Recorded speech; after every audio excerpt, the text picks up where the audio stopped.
रुख के लिए हमने आज दो खास मेहमानों को अपने साथ बुलाया है। हमारे साथ हैं साधना भारती, कौमी तर्जुमान कांग्रेस, और सूर्या मैथिल हमारे साथ मौजूद हैं, बीजेपी के तर्जुमान हैं। आप दोनों का बहुत बहुत इस्तकबाल है न्यूज 18 उर्दू की खास पेशकश दो रुख में। साधना भारती जी, मैं चाहूंगा कि एक बार आप हमारे नाज़रीन को बताएं कि ये किस तरह से ये मंशूर यानी ये मैनिफेस्टो कैसे जो आम तौर से मैनिफेस्टो की या घोषणा पत्र की जो एक रिवायत होती है उससे ये कैसे अलग है, और क्यों ऐसी जरूरत कांग्रेस ने महसूस की कि खवातीन के लिए अलग से मंशूर यानी मैनिफेस्टो जारी किया। इसमें क्या खास है जिससे आपको या कांग्रेस को लगता है कि खवातीन इससे मुतासिर होंगी?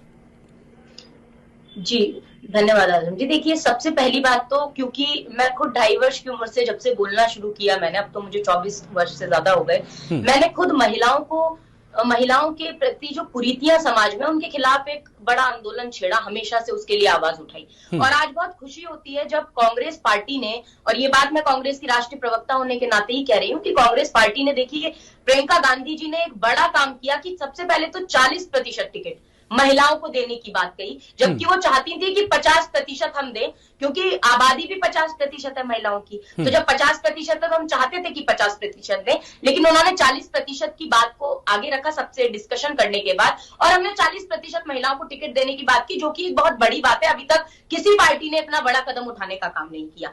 दूसरी बात, हम लगातार ये सोचते रहते थे आजम जी, लगातार कि कब तक जिंदा लाश बनकर जीती रहेगी नारी, कब तक दुख दर्द के दरिया में अपमान का घूंट पीती रहेगी नारी, कब तक दहेज की आग में दहककर जलती रहेगी नारी, कब तक नासूर बने जख्मों को सहती रहेगी नारी, और नासूर बने जख्मों पे नारी के मरहम लगाने की आखिर कब आएगी बारी। तो ये बड़ी बारी को लाने की हमने बात की है, जिसमें हमने महिलाओं के लिए एक शक्ति विधान नामक घोषणा पत्र जारी किया है। इस घोषणा पत्र में स्नातक पास बेटियों को हम स्कूटी देंगे, और जब हम सरकार में आएंगे तो महिलाओं को, जो महिलाओं की ओर से संचालित किए जाएंगे उन छोटे व्यापारों को हम टैक्स में छूट देंगे। साथ ही साथ पुलिस बल में 25% महिलाओं को हम नौकरी देने का काम करेंगे, और बलात्कार जैसे घिनौने कुकृत्य जब होते हैं और जब उन पर सही रूप से एक्शन नहीं लिया जाता, तब हम तत्काल अधिकारियों को निलंबित करने का काम करेंगे। साथ ही साथ बसों में महिलाओं के सफर को फ्री कर देंगे। ऐसी कई सारी बातें हमने करने का काम किया है। कारण ये है उसका कि आप कह रहे हैं महिलाओं को करने की जरूरत क्यों पड़ी।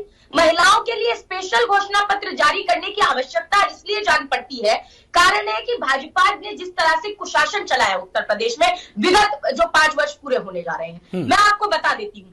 हमने लगातार देखा, जिस लॉकडाउन में सब कुछ बंद था, उस लॉकडाउन में भी उत्तर प्रदेश में विशेषकर हवस के दरिंदे खुले घूम रहे थे। मैंने खुद आवाज उठाई। आगरा के नगला तेजा ग्राम में 13 वर्षीय लोधी बच्ची की रेप करके हत्या कर दी गई, कोई ये सरकार मौन रही। मैनपुरी के अंदर एक लोधी बच्ची का गैंगरेप हो गया, सरकार मौन रही। एक निषाद बच्ची को जौनपुर में रेप करके हत्या कर दी गई, उसके परिवार को धमकाया गया, ये सरकार मौन रही। साथ ही साथ हाथरस के अंदर जब रेप कांड हुआ तो एडीजी लॉ एंड ऑर्डर खुद आकर कहते हैं कि रेप नहीं है, रेप की पुष्टि नहीं हुई है, ये बात कहते हैं। बाद में रेप की पुष्टि होती है, तब भी कोई कार्रवाई सरकार ने एडीजी लॉ एंड ऑर्डर पर आज तक नहीं की। डीएम के बाद, डीएम की आंखों के सामने डीएम के द्वारा ये किया गया कि आधी रात में पीड़िता के शव को डीजल पेट्रोल जलाकर हिंदू रीति रिवाजों के विरुद्ध, जो ये हिंदू धर्म के झूठे ठेकेदार बनते हैं, विस्तार में अभी हम नहीं जा सकते।